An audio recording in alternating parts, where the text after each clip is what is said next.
Hello, everyone, and welcome to Education, the Aftermath, brought to you by Trayshawn Ben Salmi and Philip Chan.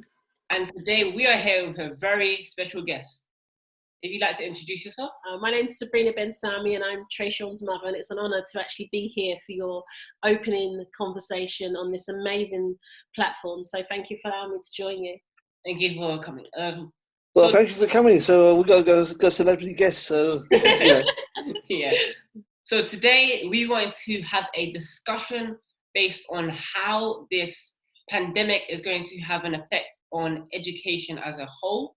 So Philip Chan being an expert in the math arena, we just wanted to talk together about how this can have a huge effect and how this is not a holiday and this should be taken very seriously.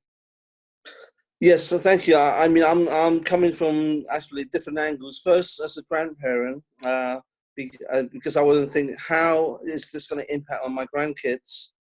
Also, I've had 45 years of teaching experience in full-time schools across primary, secondary, college, and so on.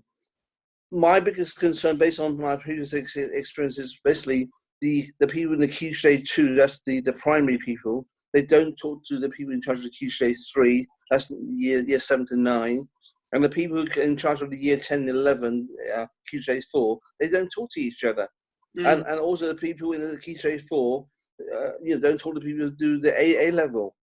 And over the last number of years, I can see the problems where they occur. Now, take instance, some years ago when they changed the A level syllabus, and I actually taught the last year of the Cambridge syllabus. When they changed from the old system to the what they call the P1, P2, P3, that system, some people may remember.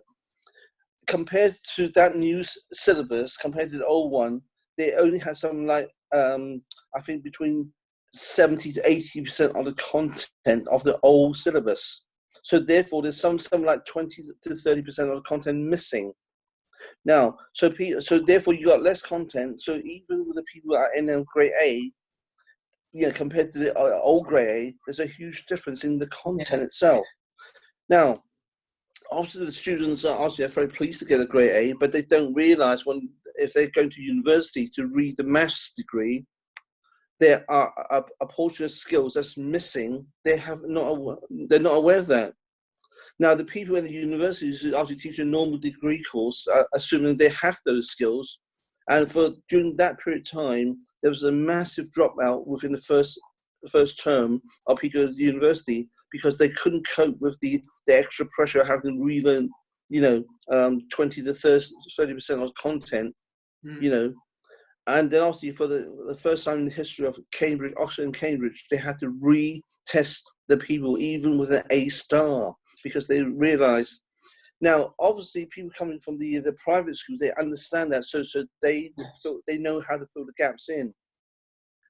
Now, I'm very lucky because I've taught across all four, Key Stage 1, 2, 3, 4, and so I understand where the gaps are. So when my students finish their GCSE, then I will invite them back to say, if you're going to do A level, you need to do this, so to cover the gaps. So they weren't affected. Similarly, for those of my students who've done the A level going on to the degree, then I invited them back to actually I can cover the gaps. Now, if the student decide not to, then obviously that was their choice. Yeah. Now, it's almost like the analogy, if you look at driving, this driving situation, the two age group that has the biggest accident are between the 18 and 21 and over 65. Because the fact you've got a piece of paper saying you've got a driving license, it doesn't matter the next day, all of a sudden you're a skillful driver.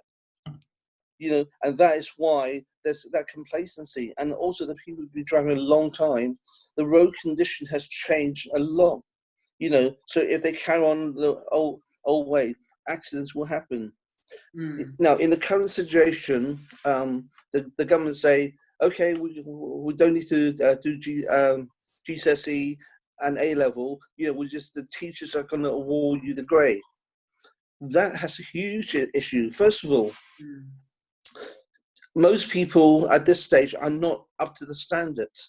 Yeah. And that is why between now you work to get yourself up to standard for May and June. That's number one. Also, it means for some schools you haven't finished the syllabus. So therefore there's content that they haven't done. Yeah.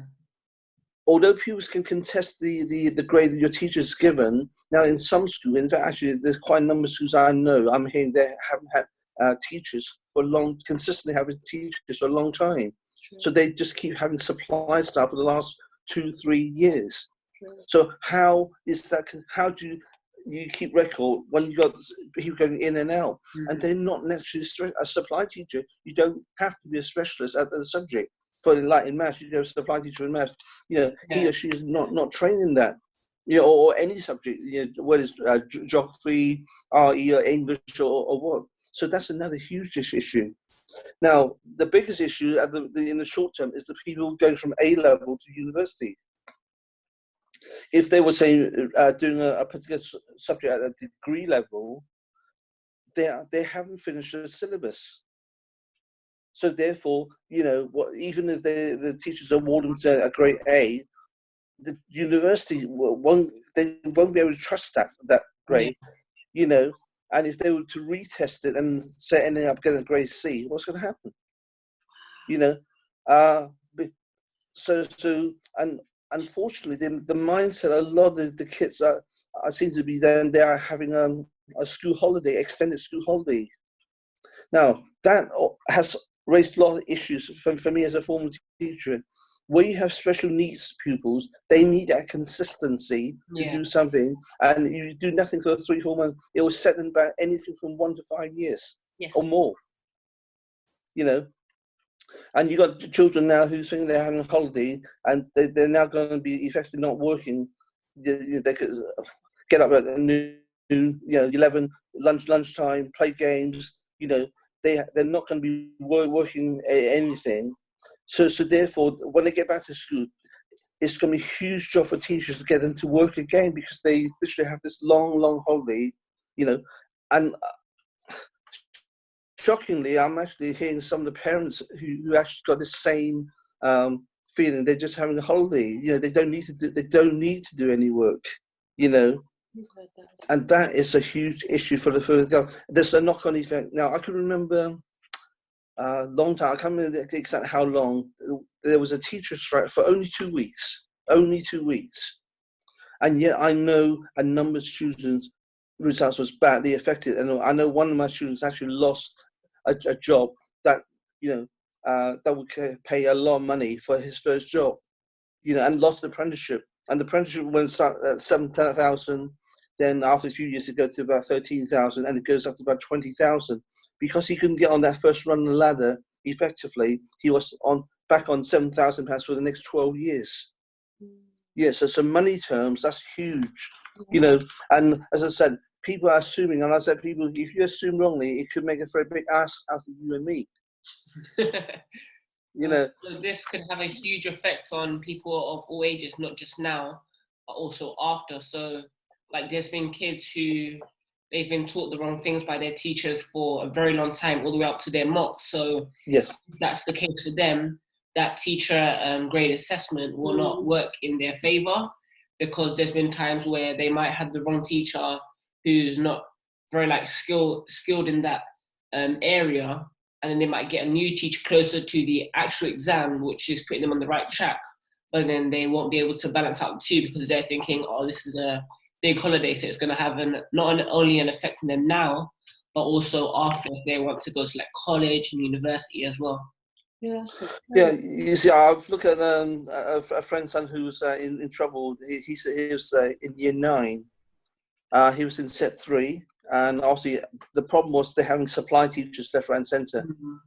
And he was taught the wrong stuff. I've only worked with him once a week for 2 months. After that, we just stopped the lesson. But the thing about that, because I've got that bit right for him, he's now gone to set 1. Oh wow! But that's only so we have probably 8-9 lessons, 8-9 1-hour lessons. because and within each lesson, obviously the way I've done it, because I don't have a restriction like national curriculum, I can cover anything from 5 to 7 topics in one lesson. So effectively, in my 1 hour session, I've done the work that normally would take 2 or 3 weeks in the school to do. Yeah. I think. And, No, go ahead. Yeah. The other thing about the school system is now, on paper it looks good, but in reality it doesn't work, because sometimes the teachers say, in this half term you got to teach these topics, and you can only have this much time. So let's say you got a topic, and let's say 5 lessons, and you only do 3 lessons on it. That means you haven't finished the topic. It's terrible. Then the pressure is then to move on the next topic, and expect in 6 weeks' time, when you revisit the topic, you remember that, because it's an income. You said about that, Like in school, when I was in school, there's been times where we've had a test. So there was like a problem with the test, so they gave us the wrong test, which it was a year higher. Everyone did good, but they just said, no, we need to do the test that was meant for us. So they had to go over the whole, they had to go over all the topics that they missed out in a lot less time than we should have had. So we were having to revise after school, we're having to do things outside of school as well, just to make sure that we stay on top. Yeah. And kids who don't have that sort of attitude, then they'll be falling behind as well. I love what you said with regards to attitude. So for me, I've got, as a parent, my angle that I'm coming from is being a parent that now homeschools, but also having that connection to my kids used to be at school. And I think one of my issues that I had is that it was throughout, it started in primary school actually. There was a consistent flow of supply teachers. And they're coming in, and then by the time the child is somewhat bonded with them, another one moves in. And I was just concerned about the inconsistency, congruency around the level of learning that they were getting, because every teacher brings in their own way of communicating. And what I found is that I love what you just mentioned about mindset, and you mentioned that as well, is that we as parents, we need to really support the children to create the right mindsets. And I feel that when your children are at school, off school, because when my children were in school, there's actually no difference to the way I actually parent their academics now, because there's always a consistent flow of, okay, well, you can do some work, you can have some play, but consistency, because it is in line with the 4 stages of learning. And for those of you that don't understand, is that you've got conscious incompetence, then you've got conscious competence, but then you've got unconscious incompetence, and then you've got unconscious competence. And when a child goes over material over and over and over again, that's the only way the child can become unconsciously competent in that area of expertise. So my issue is, Trayshawn said he's spoken to some teenagers, and they're like really happy about being out of school, and they're going, I don't have to do my GCSEs, it's really good.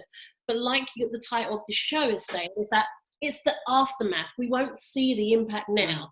We're thinking about, when these children enter into adulthood, when, like Philip was saying, at university. So when they're sat alongside their peers, they're not going to couple up. They're going to have to run 10 times and work 10 times harder just to keep up with the peers, so to speak. And some of them will fall short. And I think that's so scary. So I really urge parents to not take it as a holiday, because I always say to my kids, school isn't the only place you get education. Life is. And it's in the university of life when we really start to expand and we really start to flourish. And if we can install those key components in our children as young as possible, repetition, consistency, self-discipline, it doesn't, whether you're in school or outside of school, still sit down and actually do your work, still go and be expansive, be curious. And, now is an excellent opportunity to go out there and connect. Like Philip was saying, there's no confinements of the school. Now you can go into these topics and learn more depth. But I really am fearful that if we take this as a 3-month holiday, Philip's saying that it could, reset your children to 5 years backwards. And that's really serious, the ripple effects. Yeah. Well, I go back when I was at school just a long time ago. I was bottom in every subject. And one of the conscious things that I'm aware of, back then, this is equivalent to people in year 9. It was just before the summer holiday. I really sat down and had a talk with myself. And I thought, here am I in the bottom set. I'm getting nowhere. if I don't do something, by the time I get to sort of the equivalent of year 11 now, I'm not going to get anywhere. I'm going to get no job, can't get a job, and therefore where's my life? So I made a conscious decision before the summer holiday of the equivalent of the year 9 now. I am going to give up every holiday to work extra to make up the ground. And interesting enough, with that attitude, I actually in year 10, with the help of encouragement from my teacher, Mr. Dove, I then got, within 2 terms, went from bottom to set 2 in most subjects. Wow. Because I gave up my mindset, I was going to give up a holiday, I'm just going to work to make up the ground. And interesting, when we got to 6th form, there's only 6 of us did A-level maths. And I was the only. Yeah, so therefore, what I'm saying is there were hundreds of other of my peers at that time who are smarter, clever, more clever than I am. It's like the story of the tortoise and the hare. There are people raising ahead of me because they got so much ability, but they stop working because they think I am so good, I don't need to work. And you got the hare here. This is the tortoise, me. Who had then creeped past them, but it took a long time. But once I went past them, I didn't just pass them. I went past them in a long, big way. Now, also, some of them, since I've been teaching, some of my other pupils, ex-pupils who had the same attitude, who were bottom-ish, has gone to tremendous place because changing the mindset. So when you are doing extra stuff now, the benefit will be far-reaching later on. I agree. And also, if you look at the different stage of learning, the brain development, between 0 and 7, 50% of your brain development happens. You lose that opportunity, then eventually you're going to work harder. Then the next stage is between 7 and 11, and then the next stage 11 to 14 and 14 to 21. So at any of those stages, you actually start to take a holiday, the knock-on effect later on from age 21 onward is massive, and I was quite shocked to listen to a few parents in the way they're speaking. They say, "Oh, great, they can have all this time to play now," but they don't understand when they get back to school the impact. Yeah. But at the same time, where parents are stupid enough to actually, to use the time properly, their kids could be the top.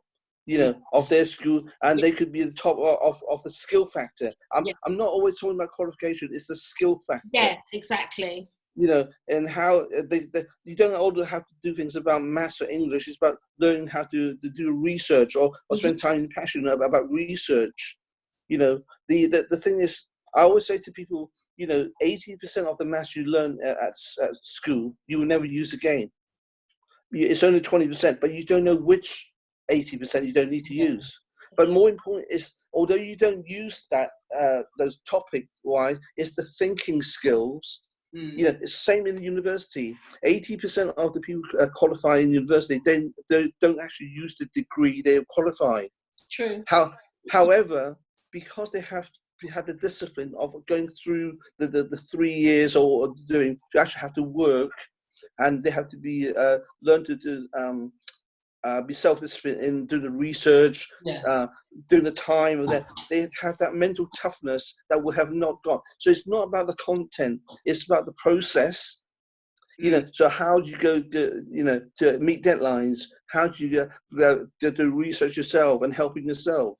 So it's not necessarily about the topics or the subject, it's the skill factor of actually spending time to do research, having the discipline each day to do whatever you want to do for you, and also for some people, you have the time now to explore your passion. Yes. And to actually find out things, it could be anything, non-exam, it could be dancing or music, singing or whatever. So there's a great opportunity, but you're developing the self-discipline and the skill factor and how to meet people, how to talk to people and different things. It's so important what you're saying, really is.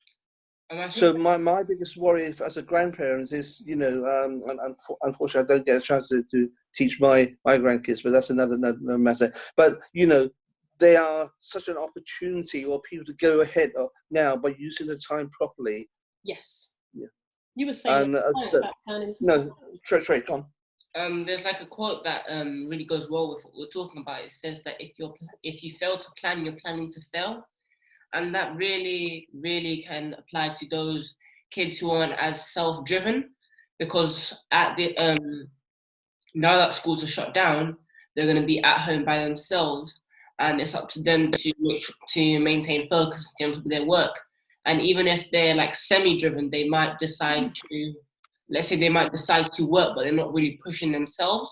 So they're coasting instead of really trying to expand their boundaries, which could, instead of actually training their mind, it's really training their egos, and they're thinking, oh, I've done enough for today, but then they're not really expanding like their knowledge and things like that.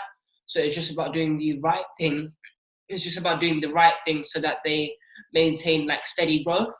And also another question that I wanted to ask you is, as a result of the attitude that parents and kids have as a result of this pandemic, how can this affect them? Well, I think there's a huge issue. I think one other quote that comes to my mind is, I would. This is about successful people. I will do today what others will not, so I will live tomorrow as others cannot. You know, and this is one of the key things about, if you look at all successful people, they not necessarily have the biggest ability, but they have the toughness and the willingness to actually, to stick things through. You know, and there's another saying, successful people do the common things uncommonly well. You know, my feelings right now is there's a lot of people who are in a false sense of security, in terms of the education. Is okay, yes, school is no school, so we don't need to do any schoolwork, and it's not actually about the schoolwork, it's about the skill factor and getting in the right habits, because if you don't have the right habit, then it's easy to waste time.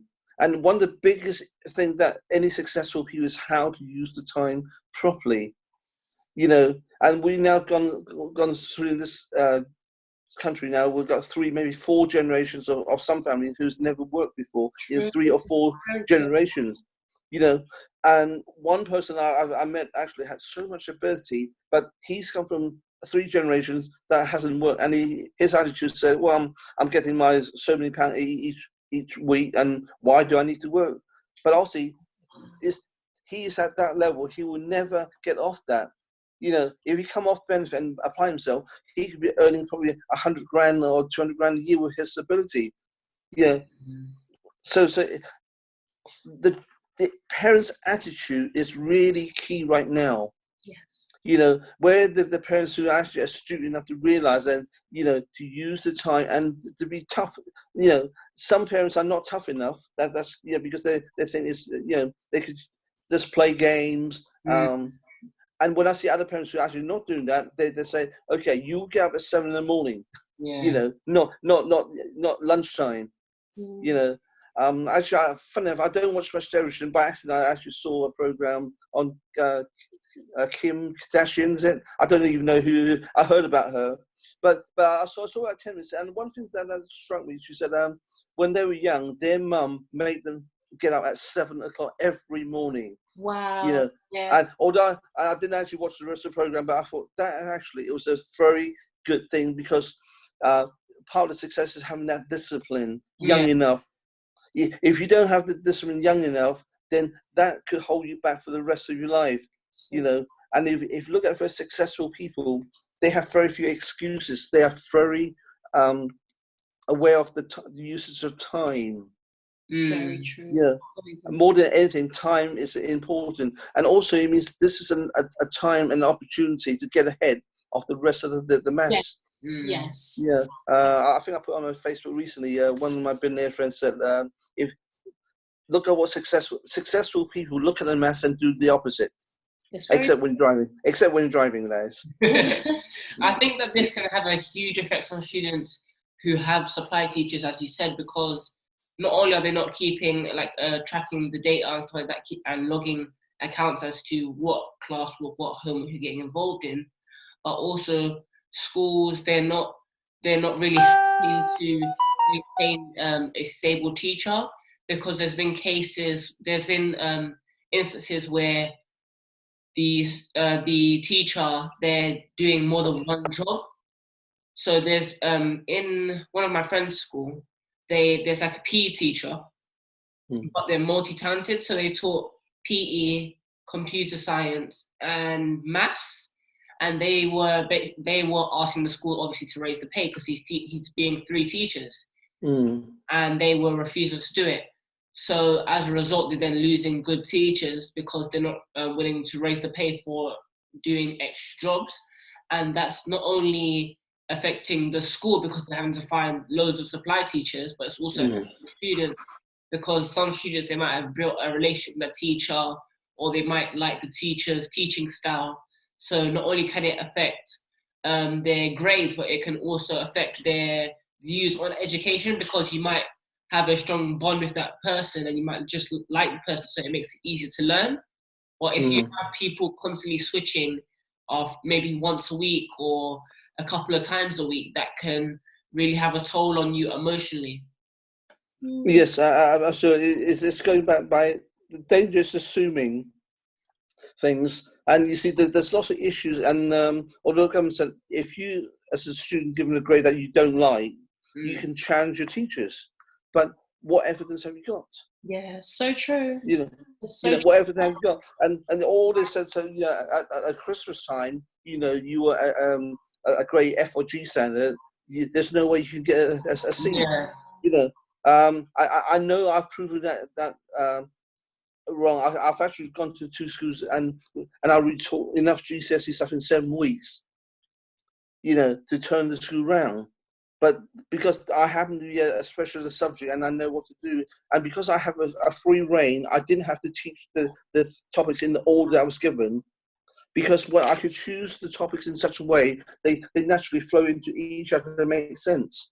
And sometimes the syllabus, you're told by the teachers to say, you got to do these topics in this particular order, but they make no sense to me. They don't flow into each other, and there's no natural linkage. Yeah. It's like if you're going to teach someone a language, or as I say, driving lessons, you're teaching skills in different orders, and you see it doesn't make sense. You don't take a 3-point turn before you don't start the car up. Exactly. And that's exactly seems to be that. What's quite interesting, listening to you and Trey Sean, I'm getting the premise that I feel to some extent, not all parents, but some parents seem to have given away their actual responsibility of educating their children to the system. So like if the system are not doing it, it's like, well, I just wait until they start up again. And I feel that as a parent, I would actually be quite petrified if I was in the position thinking, I don't know what to do next unless a school's open. And I think it's a brilliant opportunity for anyone that's listening to this to just start assessing your parenting style. So how have you been parenting your children up until this point? And from the flow that Philip and Trey Sean are coming from, what are the lessons of life skills that you're actually teaching your children with mindset, perception, and discipline? Because I think in some respects, a lot of what we're discussing is that we're giving our children to an institute and we're expecting that institute to be the end all and be all of the way your child navigates in the world.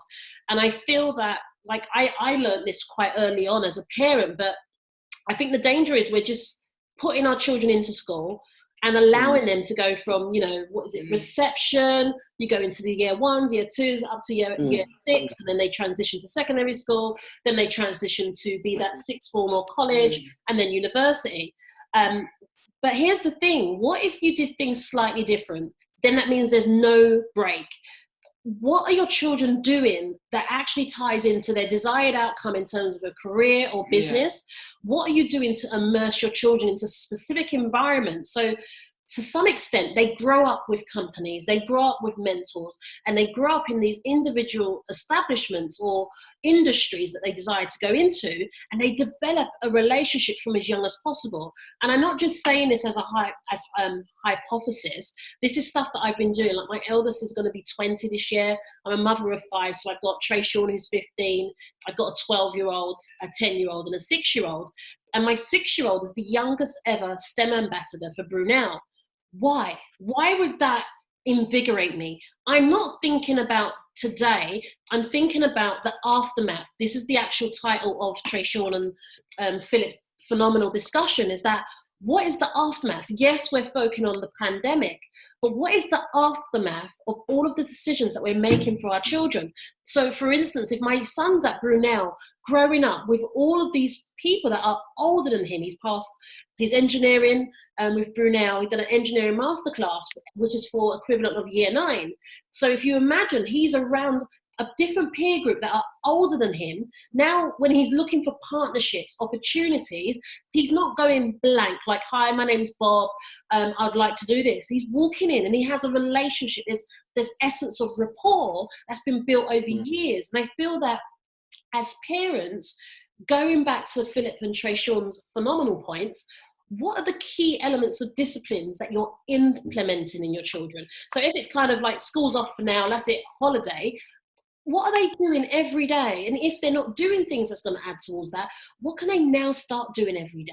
Because I feel that as parents, we need to teach them how to live their lives for them, not for school. School just happens to be a part of their life journey as a child, but I think we're doing it the reverse. We're like, school is their life and everything's there, and if there's no school, there's no life. And we used to have discussions about it, and I used to really get cross with my children, and I was like, my teacher said this and this said that, and I'm going, guys, school isn't your whole life. And I'm not against academics, don't get me wrong. I believe it serves a purpose, but I believe that we can benefit our children when we do the two, we amalgamate the two. So if school's off, the challenge is that people are not doing things at home. So it's like kind of a bit scary for us. When we started homeschooling, I didn't have like lots of tutors in place. I've got them now, but because I always did things with the children, we read, they have mentors, and Trayshawn's lucky enough to have people like Philip Chan in his life and various other people. So their day-to-day life doesn't shift that much just because school's been removed. That's just one aspect. I think Come. So I think that the way that we teach it is simple yet effective, because the techniques and like skills that we teach them, we don't tell them to do it in like a big chunk. For example, like people who might be revising for a test, they might get like this checklist sheet, and they say you have a certain amount of time to fill everything. So they try and chuck a whole lot of things into the mix and just get it done as quick as possible. But the way we teach it, we give them short yet effective skills that they just repeat and repeat for very little time, just to get into that muscle memory. And also, I think that it depends on what schools that people have, because some people, they might be lucky they might attend a private school. That way they have better equipped teachers, and what they learn is going to be more improved, things like that. But people in certain public schools, they also might be just as lucky. For example, in my old school, I think when I was taking PE National, we were lucky enough. So despite not having enough time to learn everything that we needed to for our PE mocks, we asked the teacher if we were allowed to spend a couple of lunches with them, so we had lessons during our lunchtime so that we could be prepared for the test. And it's about having teachers who are committed to help you to learn, and that is just a really huge bonus. And I just think that, leading back to the point, that it's about small steps in the right direction that will help you to reach your desired outcome. Yeah, Sabrina, when we did our first workshop a couple of years ago, we had one lady who came to us. Her daughter has special needs, and she was educated in private school. And I think she was paying £18,000 a year for that. That's right. Yeah, it's a Richard Branson school, I think, if it's right. Well, and yet she told us then she'd learned more in our an hour and a half session than 2 years. And some of the things that we taught her teacher said you will never be able to do that. But she was doing. She was doing. It's just like this other friend's child. I've only worked with 2 months, one lesson a week. And then the lesson was stopped. He's now gone on to top set, and he actually, in fact, just messaged me about 3-4 days ago, because I was just finishing my 10th book. I was looking for a testimony, and he said actually in his test just recently, he was now in the top 10 of set 1. So although we only did say about, I don't know, 8, 10 lessons, and then he did the rest himself, he's now gone on himself to be to gone on, you know. And I have done that, so many of these examples that I've taught people for only for a short time. Really, I just gave them confidence. No, yeah, because deep down, the ability has always been there. You know, I've gone to 2 schools, only had 7 weeks to after Easter, and I only had the 7 weeks to retaught enough stuff to get through. One school I was teaching 2 classes, and another school I was teaching 5 classes at once because there was no teachers. Oh my God. You know, so I took the year 11 in 2 halves, the foundation in 5 sets. And in those days we had the intermediate and higher in the other, so I was teaching 5 classes at the same time, and I was the only teacher. And I actually started the job in crutches because I snapped my Achilles. You know, I was in shorts and t-shirts and crutches. Yeah, and I was the only teacher. But you see, the ability has always been there. Yes. It's not what I do. It's I just gave them the confidence. But also, I have other pupils in bottom sets now gone on to set 1, set 2, and it's actually giving them that mindset and changing the mindset. So it's about this time. It's not even about subjects. It's about the skill factor. And one of the things I hope every parents will encourage their kids to do is actually read something every day, 15 minutes to 30. Absolutely, yes. If they're watching programs, what's quality program, they can actually talk about it with them. I mean, the survey done 20 years ago, the average time a dad talked to their son is 30 seconds. They may be in the house, but they're actually not even talking to them. They're doing the work and everything. But this is a time of bonding now for all parents to actually have quality time. You know, ask about their emotions. You know, how do you feel? Yeah, what have you done? How, you know, and the emotional factor is just as important as any academics. Absolutely, absolutely. Because So sorry, I'm thinking a lot of things coming into my mind. I say before I forget it. You see, if we look at the different stage of learning, the key stage 2, obviously, this is the people in year 6 going on to year 7. There were a time when things were good. The teacher assessment was 95% correct. What that means is for the last 20 odd years of bringing national curriculum, it's a waste of time and money because and putting the kids through all these stress because 95% of the teacher assessments were accurate. But the problem is, in the last probably 10 years particular, there are so many shortage of teachers. They don't get consistently. So that teacher's assessment now is no longer as good as what it used to be. Yeah. So maybe the teacher could give a grade to someone in year 6 and go on to year 7. But people who want to go into grammar school and then the 11 plus, the 11 plus will insist on you doing a test. Yes. They won't accept teachers' assessment. They know the variation is so huge around the country. So they will insist on doing an exam. Yeah.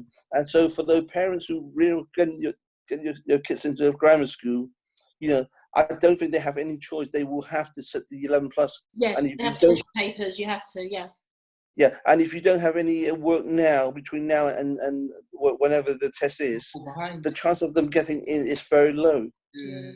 So that's one thing.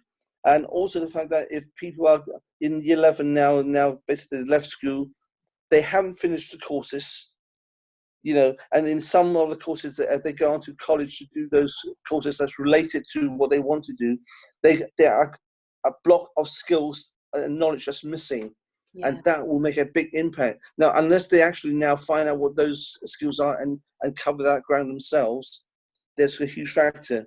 And the biggest problem will be going from A level to university, in the subjects, whatever subject. If you say doing science, and you want to do a science degree, then there's a whole block of stuff that you haven't done or understood properly, It's just like if someone's going to do a driving test, you haven't done all the skills and you take a driving test, you're going to fail. Or even if you should even somehow manage to get through, you don't have the skill to drive that car safely. Yeah. Well, yeah. And the biggest danger you have if someone haven't taken the skill, it's like my mother a long time ago. She actually hadn't driven for years. and someone said it takes a long time to pass the test, to get the test.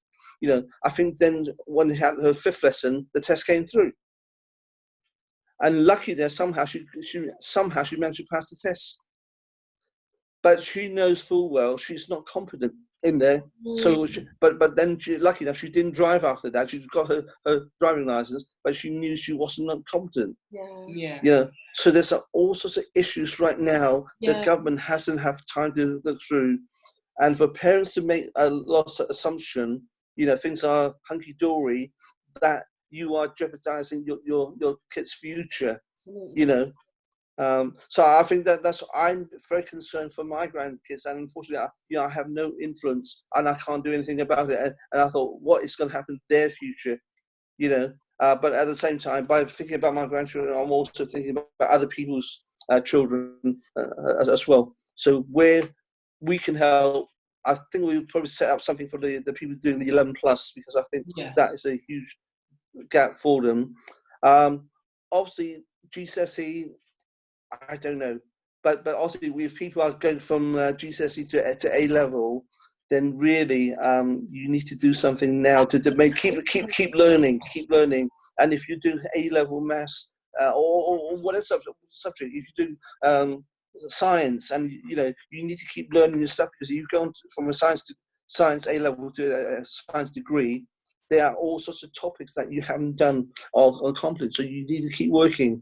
You've made a very good point there, Philip, because I've seen my older child, she went and did her A-levels, and parents, you really need to understand the leap between GCSEs and A-levels.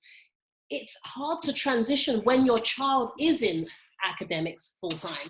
So the fact that if they're going to have a period of around 3 months away from education, that can be catastrophic. You're quite right, because it's, for instance, if you just visualize a surgeon going into the theatre, he's seen a heart pump.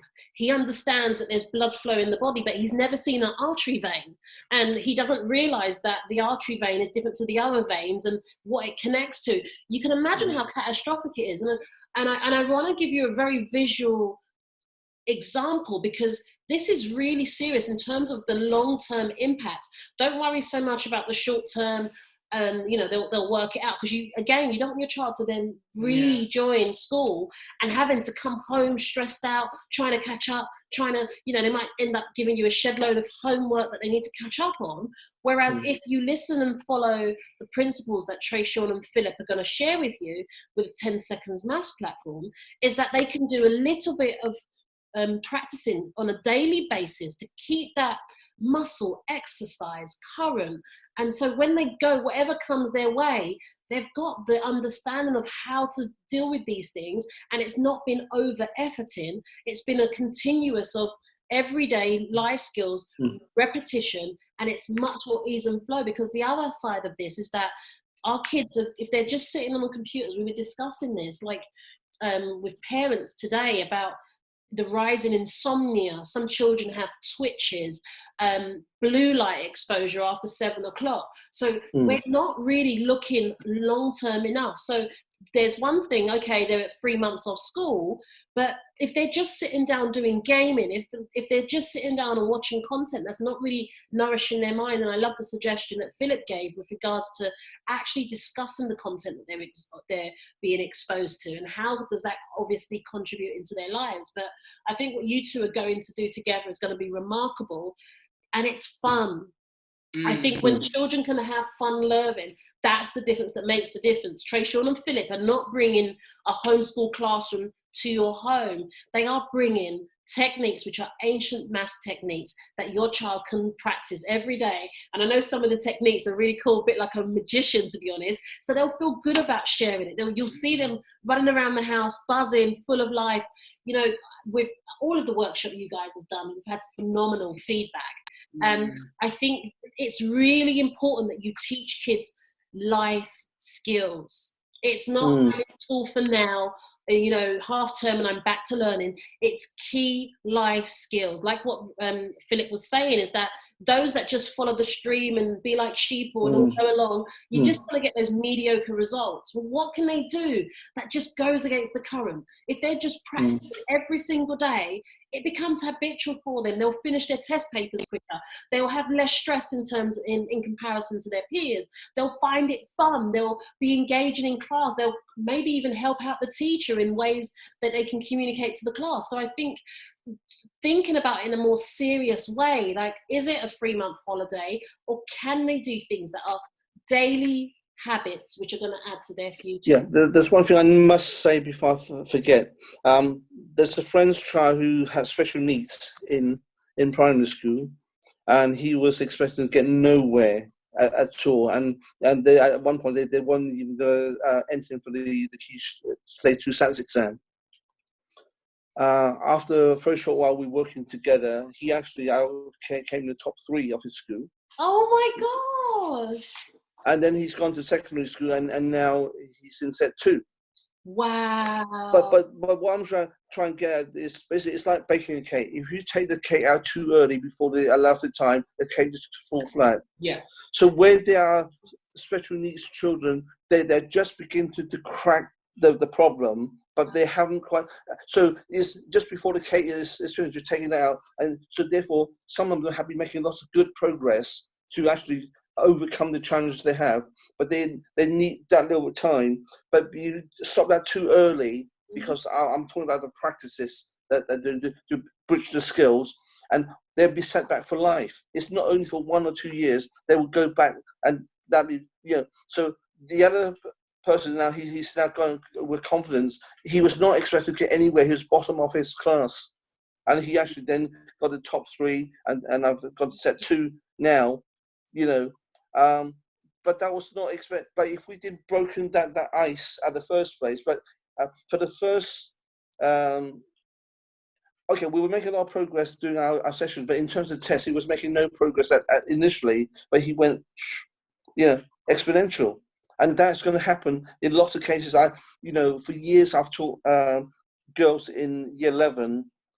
Now that will sound very sexist, but it's not. But it's the reality. And for some reason, a bunch of them can never hit, go past about 35% during February time. But because of the work we do between February and then, most of them will hit 80 to 100% in the exam. Wow. So it's exponential. It's basically like chopping a tree down. The analogy is chopping a tree down. You put all your effort into that tree is still standing. And you say, what's the point? It's just, there's nothing happened. It is happening, but you can't see it. But but you keep that going, and one day you just need to cross it, and that tree fall. Learning is the same thing. Sometimes, you try and nothing seems to be happening, but you as a pupil can't see the progress. Your teachers can. But if your teacher's not there to actually give you that feedback, you would be very downhearted and say, "Oh, I'm trying, but nothing's happening." And in the area of special needs, I am particularly worried that so much of the progress has been achieved right now, because they've gone home now. No advice has been how to do things at home. They can undo all the progress they've done in 1, 2, 3, 4, 5 years, and they're going to go right back to the bottom. So I don't want to carry this conversation too long, because I think we covered the important stuff now, and I think we'll come have an open chat maybe another time for other parents to come in to ask the question, and we can bounce ideas. But I think probably at the moment for what we do, we need to help the people in the key stage. The people doing the 11 plus, because they will have exams that they can't get away from that. And also the fact that in order to go to the next and stage, also if people are going on from a GCSE in a high level to go on to the Maths A level, you need to keep working. And also for those slightly brighter kids, they might see this like a time to relax, but actually it's about about doing little bits over time, because there's been instances where there might be someone who's top of the class. They're thinking, oh, these tests are easy. I don't have to revise. I can sit back, just relax, and I'll wait until something hard comes in. I'll start again. But it's also about building up that momentum slowly, so that then it's easy in the long run. For example, like when I was in primary, there was times where I would be working. So in year 5, I was working above the whole class, and Mum would write to the school asking if I could get like year 6 work, stuff like that. However, they then sent back saying that I should stay within the age group. And then mum was just saying if they could, just to help boost my ability and just push me. And there's been times like even in secondary school in year 9, mum asked if I could sit GCSEs early. And they were saying not to push too far, like basically not to run ahead of the pack. And instead that we should wait until we're ready to, until we do it all together. That way we could have learned all the things instead of giving me extra to do on top. But actually having that extra to do on top maintains focus, because if you're working above the rest, you might get to a stage where you feel as though you've like not surpassed them, but you feel like there's nothing else to do. So then you sort of like sit back, and then that could also affect you in the long run. That's a good point. Yeah. Yeah. So there's also issue. There's another story I won't tell now, but these are very, very important points. Yeah. So right, I think we're going to wrap up there, because I think there's been an interesting conversation. Yeah. There are solutions to problems if you look for it. Yes. Yeah. Thank you so much, everyone, for watching Education: The Aftermath, brought to you by Trayshawn and Salmi and Philip Chan. So thank you for tuning in, and we'll look forward to have a chat with you and see how we can help you either directly or indirectly. And look out on our Facebook, the 10 Second to Child Genius, because I've just put up some websites that you can go and access resources across all subjects, not only maths. Fantastic. Thank you so much, guys, for watching, and also thank you to Mum for participating in the first one. Thank you for having me. Well, thank you, Mum. Okay. You're welcome. Okay. Stay safe, everyone. So bye for now from Trayshawn and Mum and then good night from him. Thank you so much. Bye. Bye for now. If you press